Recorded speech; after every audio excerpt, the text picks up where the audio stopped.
नमस्कार साथियों, आज आप सभी देखेंगे हम आप सभी को बीएड सेकेंड ईयर सीएट में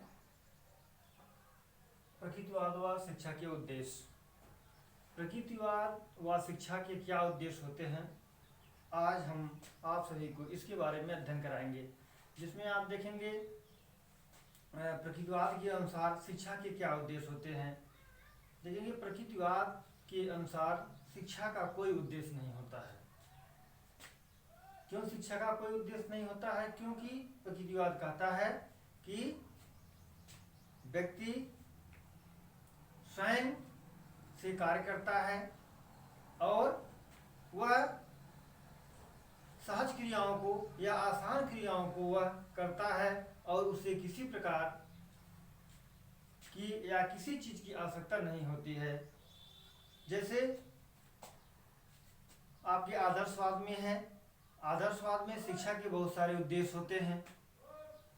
जो शिक्षा के उद्देश्य होते हैं आदर्शवाद में, जैसे बालक के शारीरिक, मानसिक, आध्यात्मिक, नैतिक, चारित्रिक इत्यादि विकास इस शिक्षा के द्वारा संभव होता है। आदर्शवाद में जो शिक्षा के उद्देश्य होते हैं उसके उद्देश्य होते हैं कि बालक का सर्वांगीण विकास करना, जिसमें बालक के चतुर्मुखी विकास या बालक के बहुआयामी विकास या ये सभी विकास आदर्शवाद के अंतर्गत आते हैं। आदर्शवाद कहता है या आदर्शवाद के माध्यम से शिक्षा का जो उद्देश्य होता है वह यह उद्देश्य होता है कि बालक का बहुआयामी या सर्वांगीण विकास करने से होता है। लेकिन यहाँ प्रकृतिवाद में शिक्षा का उद्देश्य, इस प्रकृतिवाद के अनुसार शिक्षा का कोई उद्देश्य नहीं होता है। यह प्रकृतिवाद कहता है कि वस्तुएं या पदार्थ स्वयं से निर्मित होती हैं और स्वयं से विकसित होती हैं और स्वयं से कार्य करती हैं और उस पर कोई विशेष प्रकार का किसी का योगदान नहीं होता है। ये प्रकृतिवाद कहता है। प्रकृतिवाद में यंत्रवादी प्रकृतिवादियों के विचार देखेंगे। यंत्रवादी प्रकृतिवादियों के विचार में इसमें आसानी से जो हम क्रियाएं करते हैं, आसानी से जो संबद्ध एवं सहज क्रियाएं होती हैं, वे क्रियाएं व्यक्ति इस भौतिक संसार में करता है। ये प्रकृतिवाद के अंतर्गत आता है, क्योंकि प्रकृतिवाद में किसी प्रकार का दबाव या किसी प्रकार की कोई बात नहीं होती है और इसमें स्वयं स्वतंत्रता होती है, स्वयं कार्य करने की आदत होती है, स्वयं का विकास होता है। यह प्रकृतिवाद के अंतर्गत आता है। प्रकृतिवाद में शिक्षा के उद्देश्य में ये किसी भी प्रकार का विकास यह किसी के द्वारा नहीं करवाया जाता है, यह स्वयं से होता है। जैसे हमने बताया कि आदर्शवाद में ये सभी विकास के लिए बालक को कार्य करने के लिए बाध्य किया जाता है, उनके लिए पाठ्यक्रम बनाए जाते हैं, उनके लिए उद्देश्य बनाए जाते हैं, उनके लिए योजनाएं बनाई जाती हैं। ये बहुत सारी चीज़ें ये आदर्शवाद के माध्यम से ये सारी चीज़ें आती हैं। ये शिक्षा के उद्देश्य में आदर्शवाद के अंतर्गत आता है। लेकिन प्रकृतिवाद में जो सहज क्रियाओं के द्वारा हम कार्य करते हैं वो हमारी प्रकृतिवादी के अंतर्गत आता है। और जो जैसे इस आधुनिक जीवन के लिए जो विचार हैं, जो कार्य हैं, जो उनकी आदतें हैं, ये प्रकृतिवाद के अंतर्गत आते हैं। और प्रकृतिवाद में शिक्षा के जो उद्देश्य होते हैं इसमें आत्मसंरक्षण, दृढ़ विश्वास, ये स्वयं से निर्मित होते हैं और स्वयं से विकसित होते हैं। इसमें किसी प्रकार का भेदभाव या किसी प्रकार की प्लानिंग नहीं पाई जाती है।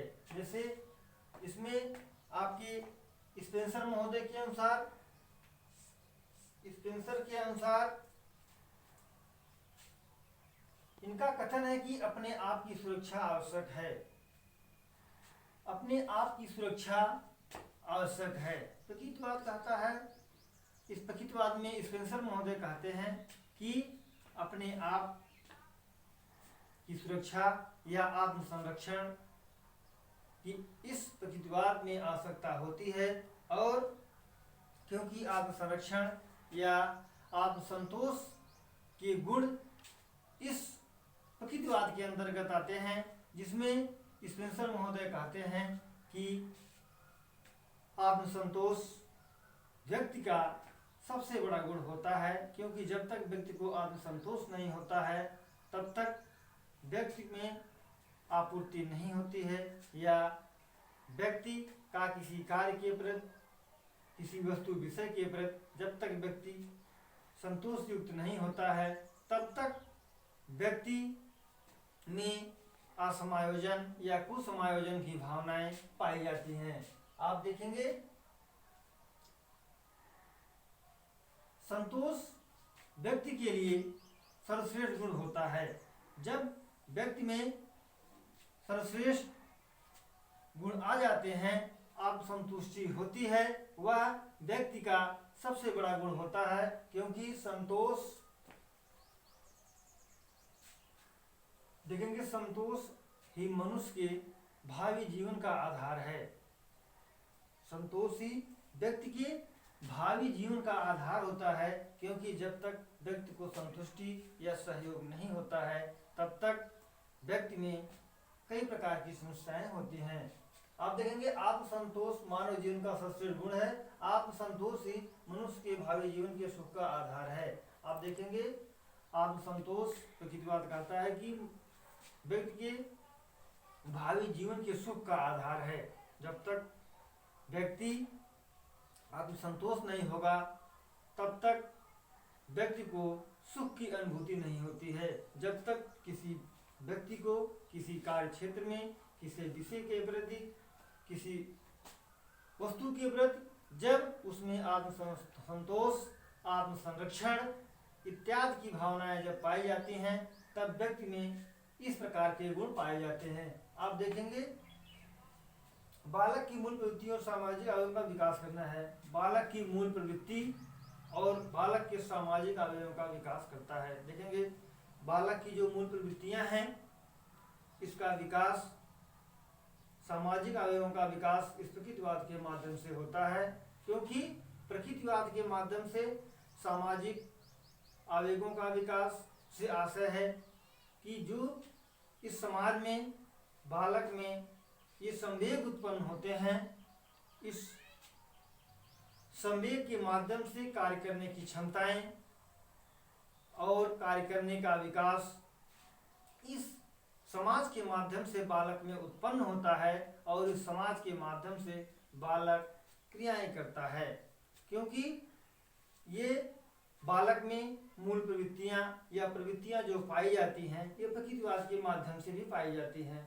जैसे बालक जन्म लेता है और जन्म के बाद बड़ा होता है, और बालक जब किसी क्षेत्र में किसी विषय वस्तु के प्रति जब वह कार्य करता है, वह कार्य करते करते धीरे धीरे उसकी वह मूल प्रवृत्ति हो जाती है। वह मूल प्रवृत्ति बालक उस मूल प्रवृत्ति के आधार पर समाज में अपने कार्य क्षेत्र के प्रति, अपने व्यवसाय के प्रति वह कार्य करता है बालक, और वह धीरे धीरे बालक की मूल प्रवृत्ति हो जाती है, क्योंकि जो प्रवृत्तियां होती हैं, जो आदतें होती हैं, जो विचार होते हैं, वो बालक की प्रवृत्ति के अंतर्गत आते हैं। और वह प्रवृत्तियां बालक जब धीरे धीरे बालक का शारीरिक और मानसिक विकास होता है, और बालक का इस जो विकास होता है, इस विकास के साथ साथ बालक के अंदर इन सभी प्रवृत्तियों का विकास हर क्षेत्र में होता है, और यह प्रवृत्तियां धीरे धीरे मूल प्रवृत्तियों के रूप में विकसित हो जाती हैं। ये आपके स्पेंसर महोदय के अनुसार यह प्रवृत्तियां होती हैं। यह मूल प्रवृत्तियां आत्मसंरक्षण और आत्मसहयोग में सहायता करती हैं, क्योंकि इस मूल प्रवृत्तियों के आधार पर या प्रवृत्तियों के आधार पर बालक में जिस प्रकार से कार्य करने की क्षमताएं होती हैं, जिस प्रकार से बालक योजनाएं बनाता है या जिस प्रकार से कार्य करता है, उसके आधार पर ही बालक के अंदर मूल प्रवृत्तियों का विकास होता है और उसके आधार पर ही बालक में सहयोग की भावना, आत्मसंतोष की भावना इत्यादि की भावनाएं पाई जाती हैं। आज यहीं तक, इसके बाद हम आपको अगले कक्षा में पढ़ाएंगे। धन्यवाद।